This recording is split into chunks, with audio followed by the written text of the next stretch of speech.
Okay, magkano ba magpa-stud service ng aso? Yun ang tanong kasi ni Sir Joseph Reyes. Ayan, Doc, ang aso ko golden, babae, magkano po pa-stud? Ayan, golden retriever siguro yung aso niya and magpapastud siya.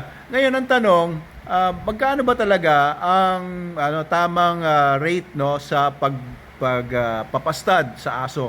Wala pong fixed rate 'yan. Walang fixed rate pero yung iba as low as 2,000 pesos pwede kan magpastud sa aso nila. Kahit golden retriever no, meron yung mga iba. Pero meron naman yung mga champion ng mga bloodline, champion mismo yung stud dog, nasa mga 20,000 pataas. Depende po sa quality ng aso and depende dun sa breeder, no? Meron naman may magagandang quality ng mga aso, gusto nila mas magpastud dun sa aso nila o kahit na 3,000, 5,000, payag na sila, walang problema, nasa usapan po ninyo yan. So dapat maganda lang yung usapan, dapat mabait ka lang dun sa may-ari ng stud para makakuha ka ng discount kung naghahanap ka ng mura. Pero syempre, yun nga, yung sinasabi ko nga, you get what you pay for. Halimbawa, no, may budget ka naman, meron ka namang pambayad, bakit ka magpapastud dun sa mga 2,000, 3,000 lang, 5,000, kung ang aso naman nila ay hindi naman ganun ka-impressive. Diba? Siyempre, kapag ka nagbe-breed ka, gusto mo yung mga tutang pinoproduce mo ay the best yung lalabas. Ayaw mo siyempre yung basta lang makapag-produce ka lang ng mga tuta. Kasi pag magbenta ka ng mga ganong klaseng aso, na basta-basta lang, nag-breed ka lang, basta pareho lang golden retriever, for example, babaratin din yung mga tuta mo. Baka mabenta mo lang yung tuta mo ng 5,000, 10,000, 15,000. Pero kung gagamit ka ng maganda yung bitch mo, tapos maganda pa yung stud na gagamitin mo, at pwede pang galing pang Manalo K9, no? O kaya, kung dog show naman ang habol mo, ayun nga, yung mga may Hall of Fame pa, sa mga dog show, ganyan, mag-invest ka na sa mamahaling stud na maganda naman yung quality. Kesa yung bibili ka nga gagamit ka lang ng stud kung kani-kanino lang dyan, tapos hahatid pa sa bahay niyo yung stud, basta lang makastud kasi, mahirapan ka rin magbenta ng magandang presyo doon sa mga puppies. Kung ako sa iyo, doon sa maganda yung stud, maganda yung bitch, yung mga tuta, mabebenta ko ng mahal, 25,000, 35,000, 50,000 kasi sobrang ganda nung breeding mo. Konting pagsisikap mo lang, konting effort, mas malaki yung returns. Basta i-market mo lang din na maganda yung mga puppies, no? Ganyan lang naman sa dog breeding business. So, ayan, walang fixed po, pero kung golden retriever, kami may golden retriever nga pala kami, no? If you want to have your dog bred to a really good lined golden retriever, meron kami doon si K9 Prince Simon. So binili ko siya sa isang breeder na nag-import ng mga dogs galing sa pinakamatitinding kennels sa buong mundo. And si golden retriever na si K9 Prince Simon na nandun sa Manalo K9 ay napakahusay po noon. Hindi ko po nilalaban sa dog show yung mga aso ko, pero ginagamit po namin si K9 Prince Simon sa drug detection. Napakahusay po nun maghanap ng droga o kahit cocaine pa yan, kahit kung anong klaseng droga, nahanap po nun si Prince Simon. Nagamit na po namin siya before ng matagal na panahon sa Okada, Manila.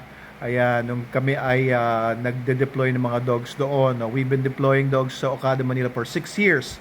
Ayan, so isa yun si K9 Prince Simon sa mga dogs namin doon sa lobby. Ayos. Alright, so I hope I answered your question. Comment below kung ano masasabi nyo. And please follow and share our videos. Doc Abel Manalo po ito, Manalo K9. Ito nga pala, may isa pang option, no? Kung gusto niyo naman na puppy share, pwede naman. Ang puppy share, ganito yan. Kapag ka nanganak na yung bitch, no?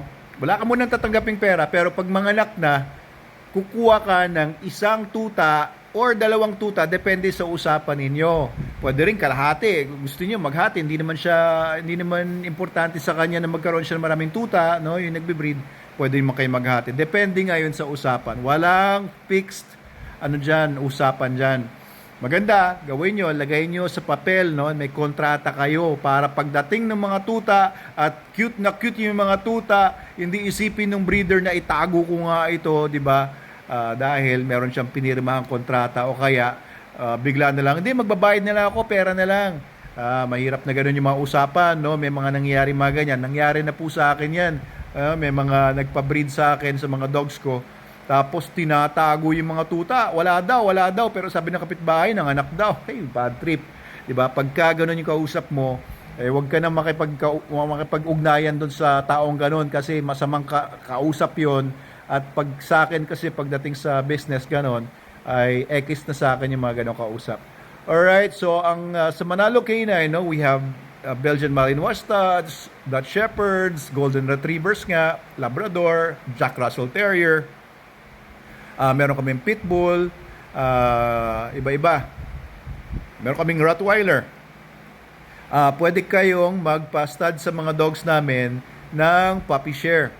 Sa puppy share namin, ganito ang sistema. Kapag 5 puppies, yung first pick sa amin, kami pipili ng first pick pag 5 puppies. Pero kung more than 5 puppies, 2 tuta ang kukunin namin. First pick and third pick. Ibig sabihin, okay, may 8 tuta, halimbawa. First pick, pipili ako muna pipili, no? Or yung tao ko. Tapos, ikaw naman mamili ng second pick, sa'yo yon. Tapos, yung third pick, kami ulit ang pipili doon sa mga puppies. Tapos, the rest sa inyo na. 2 yung kukunin po namin. Usually yan, puppy share, kinukuha kapag may bakuna na kahit 1 vaccine pa lang. Okay? 7 days after the first vaccine, kukunin na namin yung puppy share. Pwede nyo pong gawin yan, pwede nyo ilagay sa contract yan. Kami may contract po kami dyan. Okay, so para dun sa mga ayaw maglabas ng pera, kasi usually stud service namin, depende yun sa kung magkano yung magiging value ng puppy. Halimbawa, kung magpapastud kayo sa aso ko si Bukol, o kaya usually mga puppies kasi namin sa K9, yung mga class A, 35,000, Belgian Malinois namin, 35,000, 50,000. Kung magpapastud service kayo sa mga working dogs namin, minimum yan, 35,000. Kung cash ang babayaran nyo. Pero kung stud service tapos puppy share lang, ayun, 2 puppies ang hinihingi po namin. Alright, so you can do that, no? Kung i-apply nyo rin yon sa inyong stud service, pwede nyo pong gawin yon or depende na lang sa inyo. Usually, 1 puppy lang kinukuha ng iba. Pero sa amin, since high value yung mga dogs po namin sa Manalo Canine and these are proven bloodlines ng mga working dogs, ayun, 2 puppies lang kinukuha namin.